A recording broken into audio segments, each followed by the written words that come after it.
Hi, so I just thought I would put down 7 key things you need to know if you're going out to buy your first business, because this can be quite a daunting process. You know, a lot of people, you've been an entrepreneur for years, you've kind of understood the nuances of how to get customers, how to deal with staff, you know, you've learned about sales and marketing and all these kind of things. And then you get into M&A, you want to buy one of your competitors or you want to buy a business to sell again. And it's like a whole new learning curve. You've kind of got to start from zero and you're a novice again. And that can be quite daunting because we all know how difficult it was to learn all that business stuff that we learn, and the thought of going through all of that again, can be a little bit off-putting. But look, here's 7 things that will really help get you started. The first one is don't use a broker. It's really tempting when you stick into Google, buy a business or businesses for sale, something like that. You're going to come up with loads of broker websites and you're going to come up with loads of opportunities to look at businesses. And the problem is this can make you a very busy fool. You're going to find lots of things that will get thrown at you and things that will get emailed to you, information memorandums, sets of accounts and all that sort of stuff.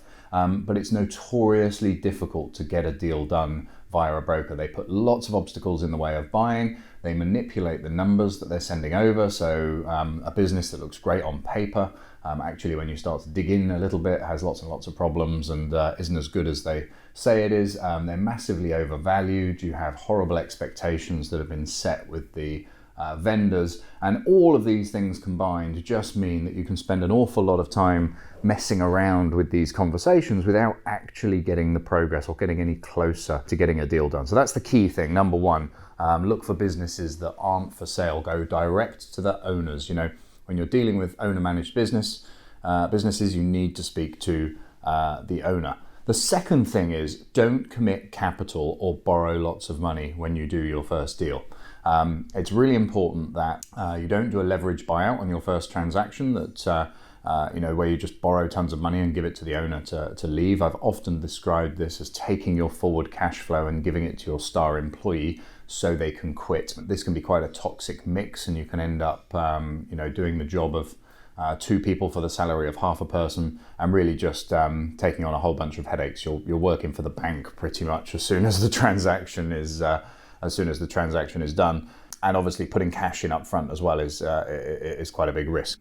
Third thing, they're going to want cash up front. Of course they will. That's always what they're asking for. But this is a buyer's market. You'll find that there's not a big queue of people with a checkbook ready to give them what they're asking for. So just because that's what they want doesn't mean that's what they're going to get. Now, occasionally there is some idiot that ponies up a bunch of cash and somebody has a lucky win. Don't be that idiot. Make sure that you're positioning a deal structure that works for everybody, that satisfies their needs, but isn't committing loads of your own capital on day one. The fourth thing, you want to cover your downside. We call this creating asymmetric risk. So basically you want to look at where all the risk factors are in a transaction and take them away one by one so that all you're left with is upside. If you've covered all of the downside, then all you have left is upside. I've described this as, making the tightrope 6 inches from the ground, so if you fall, it doesn't really hurt. And obviously one of the key ways of doing that is not personally guaranteeing debt for the acquisition of the company, not committing lots of your own capital for the acquisition of the company, so making sure that the risks that you're taking are asymmetric. They have upside, but they don't have the downside aspect associated with it. The next one is number 5. Blue collar businesses seem like the easiest starting point. So by blue collar business, I think the easiest way to describe this is a business where you wouldn't wear a suit to go to work. So this can be like an engineering business, an air conditioning business, a cleaning company, all of those kind of businesses. There's lots and lots of them available. They don't get terribly attractive valuations. There isn't a queue of people looking to buy them. A lot of them operate in very fragmented marketplaces, and what a fragmented marketplace means is there's a lot of smaller players. Now obviously when you have a lot of smaller players, you're a few consolidations away from having a big player. So by putting a number of smaller players together, you can end up with a bigger one. So there's a lot of opportunities in that space at the moment, and they're also, because they're devoid of options, because there aren't too many things that they can do, then there's often a transaction in there to be done. Number 6, so the next thing that's really important when you're looking at businesses, now particularly when you're looking at like the baby boomer generation. Now there's a huge percentage of small to medium sized companies that belong to the baby boomer generation. And there's a huge transfer of these businesses over to new owners coming up over the next few years. And there's really a tidal wave that you can ride here, a massive opportunity to capitalize on the fact that these businesses need to transfer over. Now, actually, one of the big kind of unsaid motivations that these people have is around their legacy. So quite often these people have explored selling their business before and realized that it's a really difficult thing to do and they're not going to get what they want. Quite often they don't want to sell to the big competitor down the road because they're just going to asset strip the company, take the customers, destroy the brand, sack all of the staff, and not respect the value that's been created over the decades that the owner's been running it. Plus, quite often these people have spent their entire career hating that company down the road, competing with them vigorously, and the idea of kind of selling out to them and watching their baby being destroyed is quite often just too much to take on board. And so quite often, rather than taking a commercial upside on an exit to a competitor, they will look for a deal that's maybe less commercially attractive to them, but protects their legacy. Now, the really interesting thing about legacy is they won't bring it up.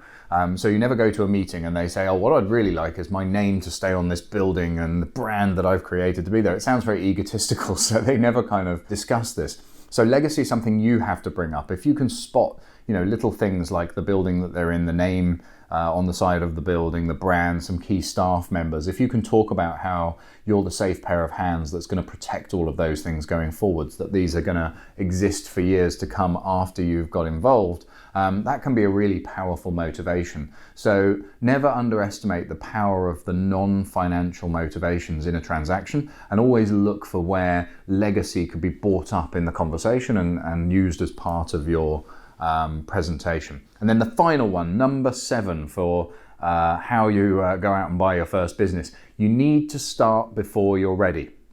Now this is to kind of challenge the procrastinators out there. What tends to happen is people get bogged down in the research, they do some training courses, they read some books, they watch some videos, they go to some websites, they start speaking to some brokers and start looking at some deals, and they start kind of nibbling around the edges, but not jumping in. And basically, you just kind of have to get on with it. You just have to go approach some owner managers, go have some meetings.